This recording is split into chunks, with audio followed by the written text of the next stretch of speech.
இந்த வீடியோவில் 6ஆம் வகுப்பு முதல் 12ஆம் வகுப்பு வரையுள்ள தமிழ் டெஸ்ட்டை நம்ம செஞ்சு பார்க்க போகிறோம். இதில் முக்கியமான 50 வினாக்கள் வரும். தொல்லை வினைத்தரு தொல்லை அகன்று சுடர்கள் தமிழ்நாடே என்ற பாடல் வரியை பாடியவர் யார்? பாரதியார். இந்த பாடலோட தொடக்கம் என்னென்னா, வாழ்க நிரந்தரம் வாழ்க தமிழ்மொழி வாழிய வாழியவே, வானம் அளந்தது அனைத்தும் அறிந்திடு வன்மொழி வாழியவே, ஏழ்கடல் வைப்பினும் தன்மனம் வீசி இசைக்கொண்டு வாழியவே அப்படிங்கிற தொடங்கக்கூடிய பாடல். அதுக்கு இடையில வரக்கூடிய ஒரு லைன் தான் இந்த லைன். தொல்லை வினைத்தரு தொல்லை அகன்று சுடர்க தமிழ்நாடே என பாடியவர் யார்னா பாரதியார். சரியான கூற்றை தேர்ந்தெடுக்க. தொல்காப்பியம் 3 அதிகாரங்களை கொண்டது. இது சரியானது. திருக்குறளில் 133 அதிகாரங்கள், 3 பகுப்புகள். அதே மாதிரி தொல்காப்பியத்தில் 3 அதிகாரங்கள் கொண்டது இந்த தொல்காப்பியம். தொல்காப்பியம் தமிழின் மிக பழமையான இலக்கண நூல். தமிழின் மிக பழமையான இலக்கண நூல்.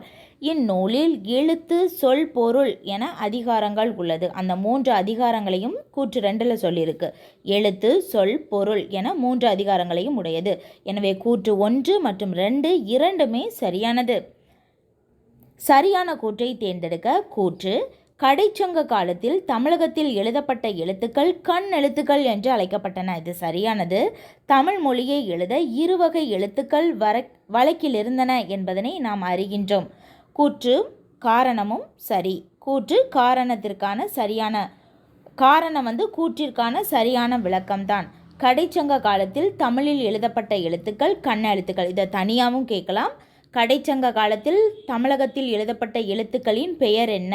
கண் எழுத்துக்கள். தமிழ் மொழியை எழுத எத்தனை வகை எழுத்துக்கள் வழக்கில் இருந்தன? 2 வகை எழுத்துக்கள். தமிழ் எழுத்துக்களுள் மிக பெரும் சீர்திருத்தத்தை செய்தவர் யார்? வீரமாமுனிவர். மாபெரும் சீர்திருத்தம் செய்தவர் தான் வீரமாமுனிவர். பெரியார் அதில் சில பல சீர்திருத்தங்களை மட்டும்தான் பண்ணியிருக்காரு. ஆனால் நிறைய சீர்திருத்தம் பண்ணது வீரமாமுனிவர். சரியான கூற்றை தேர்ந்தெடுக்க. வாணிதாசனின் இயற்பெயர் அரங்கசாமி என்ற எத்திராசலு. இது சரியானது. வாணிதாசன் பாரதியாரின் மாணவர் ஆவார். இது தவறானது. வாணிதாசன் பாரதிதாசனின் மாணவர் ஆவார். வாணிதாசன் பாரதிதாசனின் மாணவர் ஆவார். அதுதான் சரியானது. கூற்று 1 மட்டும்தான் சரி, 2 தவறு. பொறுத்துக. சொல்லும் பொருளும். முகில் என்றால் மேகம் என்று பொருள். இதை இன்னொரு கேள்வியில் கூட கேட்டிருப்பாங்க. வானத்தில் முகில் கூட்டமாக சென்றது. அதாவது வானத்தில் மேகம் கூட்டமாக சென்றது அப்படிங்கிற இதில் வரும். சேகரம் என்றால் கூட்டம் என்று பொருள். சேகரம் கூட்டம். வாகு சரியாக, சரியான வாகு, சரியான வாகு அப்படின்னு சேர்த்து படிச்சுட்டோன்னா நமக்கு அந்த மீனிங் எப்போவுமே மறக்காது. சரியான வாகு. காலன் யமன். காலன் யமன். இதெல்லாம் சொல்லும் பொருளும் பொறுத்துக. சரியான கூற்றை தேர்ந்தெடுக்க. பரம்பிக்குளம் ஆனைமலை பகுதிகளில் காடர்கள் வசிக்கும் சிற்றூர்கள் உள்ளன. காடர்கள் பேசும் மொழியை ஆள் அளப்பு என்று அழைக்கின்றனர். காடர்களின் வாழ்க்கை முறையினை பற்றிய எழுத்து குறிப்புகள் எதுவும் அவர்களிடம் இல்லை. அனைத்துமே சரியானது. கூற்று 1, 2, 3 என அனைத்தும் சரி. இதை தனியாட்டு ஒரு கேள்வியும் கேட்கலாம். ஆள் அளப்பு என்றால் என்ன? காடர்கள் பேசும் மொழிதான் ஆள் அளப்பு. ஆள் அளப்பு என்றால் என்ன? காடர்கள் பேசும் மொழி. இவங்க எந்தெந்த இடங்களில் வசிக்கின்றன? பரம்பிக்குளம் ஆனைமலை. இது தனியாட்டும் கேள்வியில் கேட்கலாம். பரம்பிக்குளம் ஆனைமலை பகுதியில் வசிப்பவர்களினுடைய பெயர் தான் காடர்கள். கடல் ஓடா கால்வல் நெடுந்தேர் கடல் ஓடும் நாவாயும் ஓடா நிலத்து என்னும் குறளில் பயின்று வந்துள்ள அணி பிரிது மொழிதல் அணி. அதாவது தேரானது நிலத்தில் தான் ஓடும், கடலில் ஓடாது. ஆனால் நாவாய் அப்படின்னா பெரும் கப்பல், அது நிலத்தில் ஓடாது, கடலில் தான் ஓடும். இது டைரக்ட் மீனிங் கிடையாது. இன்டைரக்டாக திருவள்ளுவர் என்ன சொல்கிறார்னா, அவரவர் அந்தந்த இடத்துல இருந்தால் தான் அதுக்கு மதிப்பு. தேர் நிலத்தில் இருந்தால் தான் அந்த தேருக்கு மதிப்பு. நீரில் போயாச்சுன்னா அது மூழ்கிரும். அதே மாதிரி கடலில் இருந்தால் தான் அந்த கப்பலுக்கு மதிப்பு. அது ஓடும், நிலத்தில் அது ஓடாது. அவங்கவங்க அந்தந்த இடத்துல இருந்தால் தான் அதுக்கு மதிப்பு. அதாவது ஒரு பொருளை அவர் டைரெக்டாக சொல்லியிருக்காரு. ஆனால் இன்டைரக்டாக இன்னொரு பொருளை அவர் புரிய வைக்க ட்ரை பண்ணுறாரு. இவ்வாறு இந்த அணிக்கு பேர் தான் பிரிது மொழிதல் அணி. ஒரு பொருளை டைரெக்டாக சொல்லி இன்டைரக்டாக இன்னொரு பொருளை நமக்கு விளங்க வைப்பது பேர் தான் பிரிது மொழிதல் அணி. சரியான கூற்றை தேர்ந்தெடுக்க. கூற்று 1, நீலகேசி ஐஞ்சிறுகாப்பியங்களுள் ஒன்று. இது சரியானது. இந்நூல் சமண சமய கருத்துக்களை வாதங்களின் அடிப்படையில் விளக்குகின்றது. கூற்று 1 மற்றும் 2 இரண்டுமே சரியானது. இதை தனியாகவும் கேட்கலாம். சமண சமய கருத்துக்களை வாதங்களில் அடிப்படையில் விளக்கும் நூல் எது அப்படின்னா அது நீலகேசி. நீலகேசி ஐஞ்சிறுகாப்பியங்களுள் ஒன்று. கொஸ்டின் நம்பர் 10, சரியான கூற்றை தேர்ந்தெடுக்க. கூற்று 1, கவிமணி என போற்றப்படுபவர் தேசிக விநாயகனார் ஆவார். இது சரியானது. கூற்று 2, கவிமணி குமரி மாவட்டம் தேரூரில் பிறந்தவர் ஆவார். கூற்று 1 மற்றும் 2 இரண்டுமே சரியானது. சரியான கூற்றை தேர்ந்தெடுக்க. கூற்று 1, மணிஷ் சாண்டி, மாதுரி ரமேஷ் ஆகியோர் காடர்களின் கதைகள் சிலவற்றை தொகுத்துள்ளனர். யானையோடு பேசுதல் என்னும் தலைப்பில் வகீதா தமிழாக்கம் செய்துள்ளார். கூற்று 1 மற்றும் 2 இரண்டுமே சரியானது. மணிஷ் சாண்டி, மாதுரி ரமேஷ் ஆகியோர் காடர்களின் கதைகளை தொகுத்துள்ளனர். இதை தனியாகவும் கேட்கலாம். காடர்களின் கதைகளை சிலவற்றை தொகுத்துள்ளவர்கள் யார்? மணிஷ் சாண்டி, மாதுரி ரமேஷ். யானையோடு பேசுதல் எனும் தலைப்பில் மொழியாக்கம் செய்தவர் யாருன்னா வகீதா. மொழியாக்கம்னா அதை தமிழ் மொழியில் மொழிபெயர்த்தவர், தமிழாக்கம் செய்தவர். கற்றோர்க்கு கல்வி நலனே கலனல்லால் மற்றோர்க்கு அணிகலம் வேண்டாவாம். அதாவது மற்ற அணிகலன் எல்லாம் அணிகலன் அல்ல, கற்றவர்களுக்கு கல்வியே ஒரு மிகச்சிறந்த அணிகலன், மிகச்சிறந்த நகை போன்றது அப்படின்னு சொல்லியிருக்காங்க. இதை சொன்னவர் யாருன்னா குமரகுருபரர் கல்வியின் சிறப்பினை குறிப்பிடுகிறார். தம்பிரான் தோழர் என்னும் சிறப்பு பெயரால் அழைக்கப்படுபவர் யார்? சுந்தரர். தம்பிரான் தோழர். தம்பிரான்னா சிவபெருமான். சிவபெருமானுக்கு தோழர் போன்றவர், சிவபெருமானுக்கு ஃப்ரெண்டு போன்றவர் தான் இந்த சுந்தரர். அதனால தான் அவருக்கு பேர் தம்பிரான் தோழர் என அழைக்கப்படுபவர் சுந்தரர். பொறுத்துக. தோல் கருவி முழவு, காற்று கருவி கொம்பு, கஞ்ச கருவி சாளரா, நரம்பு கருவி யாழ். தோல் கருவி முழவு, காற்று கருவி கொம்பு, கஞ்ச கருவி சாளரா, நரம்பு கருவி யாழ். பழந்தமிழர் வழிபாட்டு மரபுகள் என்னும் நூலின் பதிப்பாசிரியர் யார்? கௌரன். கீழ்கண்ட எந்த நூலை முதல் நூலாக கொண்டு சேக்கிழார் பெரிய புராணத்தை படைத்துள்ளார்? திருத்தொண்டத் தொகை. திருத்தொண்டத் தொகையை அடிப்படையாக கொண்டுதான் சேக்கிழார் பெரிய புராணத்தை படைத்துள்ளார். தமிழ் 3000 என்ற சிறப்பு பெயரால் அழைக்கப்படும் நூல் திருமந்திரம். ஏனென்றால் திருமந்திரத்தில் 3000 பாடல்கள் உள்ளன. இதனால் இது தமிழ் 3000 என்று அழைக்கப்படுகிறது. மன்னிக்க தெரிந்த மனிதனின் உள்ளம் மாணிக்க கோவிலப்பா என்ற பாடலை எழுதியவர் யார்னா ஆலங்குடி சோமு. இது ஒரு திரைப்பட பாடல். மன்னிக்க தெரிந்த மனிதனின் உள்ளம் மாணிக்க கோவிலப்பா. பொறுத்துக. சகோடையாழ் 14 நரம்புகளை கொண்டது. மகரையாழ் 19 நரம்புகளை கொண்டது. பேரியாழ் 21 நரம்புகளை கொண்டது. சகோடையாழ் 14 நரம்புகளை கொண்டது. மகரையாழ் 19 நரம்புகளை கொண்டது. பேரியாழ் 21 நரம்புகளை கொண்டது. கிழமை என்ற பொருளில் வரும் வேற்றுமை 6ஆம் வேற்றுமை. ரொம்ப ரொம்ப முக்கியமான கேள்வி. கிழமை என்ற பொருளில் வரும் வேற்றுமை 6ஆம் வேற்றுமை. படை வேளம் என்ற நூலின் ஆசிரியர் ஜெயம் கொண்டார். கலிங்கத்து பரணியை எழுதியவர் ஜெயம் கொண்டார். அவர் படைவேளம் என்ற நூலையும் எழுதியிருக்கார். நவில் தோறும் நூல் நயம் போலும் பயில் தோறும் பண்புடையாளர் தொடர்பு. இக்குறளில் பயின்று வந்துள்ள அணி உவமை அணி.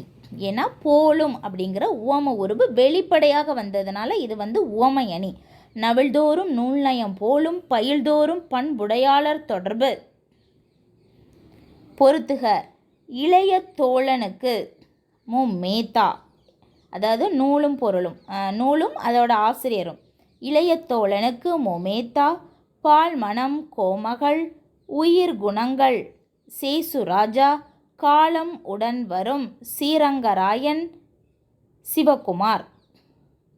இளைய தோழனுக்கு மோமேத்தா பால்மணம் கோமகள் உயிர் குணங்கள் சேசுராஜா காலம் உடன் வரும் ஸ்ரீரங்கராயன் சிவகுமார்.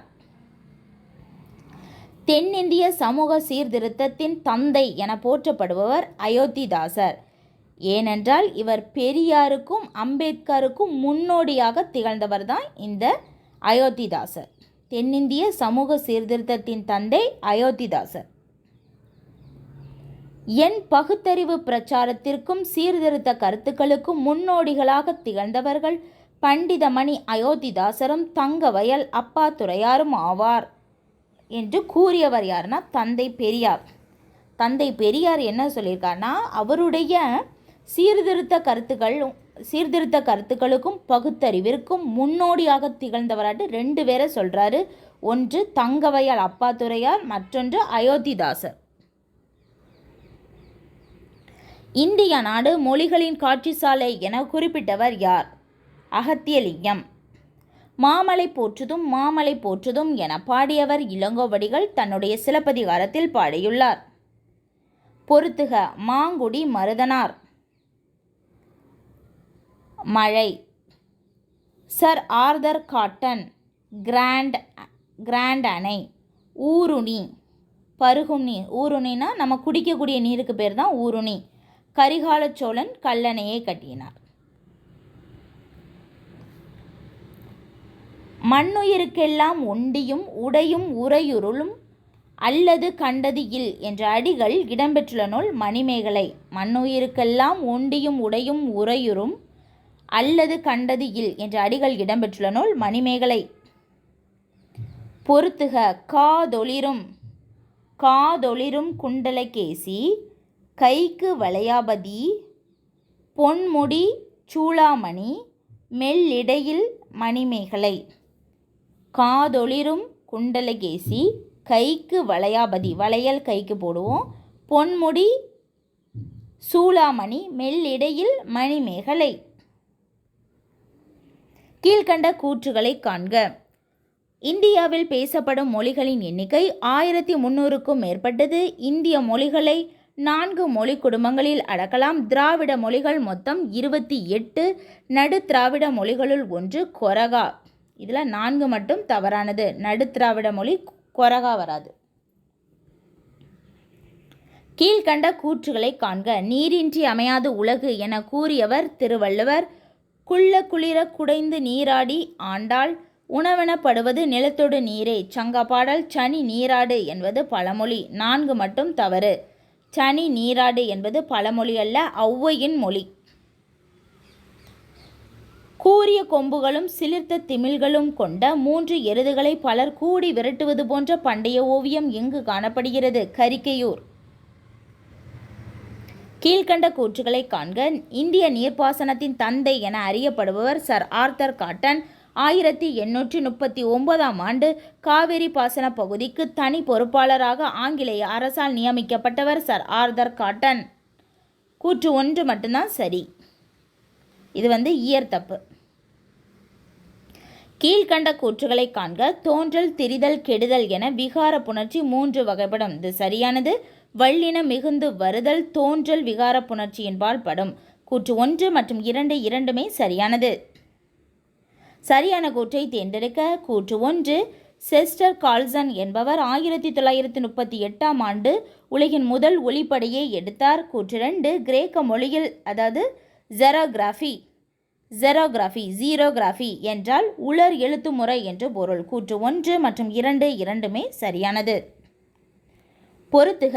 ஓரறிவு புல் மரம், மூவறிவு கரையான் எறும்பு, 5 அறிவு பறவை விலங்கு, 6 அறிவு மனிதன். எல்லாமே சரியாக தான் பொருந்திருக்கு. உலக உயிர்களை ஓரறிவு முதல் 6 அறிவு வரை வகைப்படுத்தியவர் யாருன்னா தொல்காப்பியர். காலத்தின் விளைவு, ஆராய்ச்சியின் அறிகுறி, புரட்சி பொறி, உண்மையை உணர வைக்கும் உன்னத நூல் என பேரறிஞர் அண்ணா எந்த நூலை குறிப்பிடுகிறார்? ராவண காவியத்தை. பொறுத்துக. அக்னி சிறகுகள், அப்துல் கலாம், மின்மினி, ஆயிஷா நடராஜன் ஏன், எதற்கு, எப்படி. சுஜாதா உயிர் வகை தொல்காப்பியர். கவிஞர் வண்ணதாசன் எழுதிய சாகித்ய அகாதமி விருது பெற்ற சிறுகதைகள் ஒரு சிறு இசை. கல், உலோகம், செங்கல் முதலிய 10 பொருட்கள் சிற்பக்கலைக்கு உதவுவதாக குறிப்பிடக்கூடிய நூல் பி மற்றும் சி. திவாகர நிகண்டு மற்றும் மணிமேகலை இரண்டுமே குறிப்பிடுகிறது. வாழ்க்கையின் அடிப்படை தேவைகளுக்கு அடுத்த இடம் புத்தக சாலைக்கு தர வேண்டும் என கூறியவர் அறிஞர் அண்ணா. பொறுத்துக. சோழர் காலம் கற்சிற்பங்கள், பாண்டியர் காலம் குகை கோவில், பல்லவர் காலம் குடைவரை கோவில். பல்லவர் காலம் குடைவரை கோவில், பாண்டியர் காலம் குகை கோவில், சோழர்களின் காலம் கற்சிற்பங்கள். சூடி கொடுத்த சுடர்கொடி என்ற பெயர் வர காரணம் என்ன? அதாவது இறைவனுக்கு பாமாலையை சூட்டியதால் மற்றும் தான் அணிந்து மகிழ்ந்த மாலையை சூட்டியதால், இரண்டும் சூடி கொடுத்த சுடர்கொடி என போற்றப்படுபவர் ஆண்டாள். சிவப்பு ரிக்ஷா என்ற தொகுப்பில் இடம்பெற்றுள்ள சிறுகதை செய்தி. நேதாஜி தமிழ் வீரர்களை பாராட்டி, நான் மறுபடியும் பிறந்தால் ஒரு தென்னிந்திய தமிழனாக பிறக்க வேண்டும் என்று கூறியிருக்கிறார் என கூறியவர் யார்னா பசும்பொன் முத்துராமலிங்க தேவர். மனதை மலர வைக்கும் இளங்கதிரவனின் வைகரை பொழுது வேண்டுமா? அப்படியானால் இரவின் நீண்ட இருண்ட நேரங்களில் வாழ கற்றுக்கொள் என கூறியவர் நேதாஜி சுபாஷ் சந்திரபோஸ். அறிவியலுக்கு புறம்பான செய்திகளையும் மூட பழக்க வழக்கங்களையும் பள்ளிகளில் கற்றுத்தரக்கூடாது. சிந்தனை ஆற்றலையும் தன்னம்பிக்கையும் வளர்க்கும் கல்வியை கற்றுத்தர வேண்டும் என கூறியவர் பெரியார். குறுந்தொகை பதிப்பிக்கப்பட்ட ஆண்டு 1915. அவ்வளோதான். குறுந்தொகை பதிப்பிக்கப்பட்ட ஆண்டு 1915.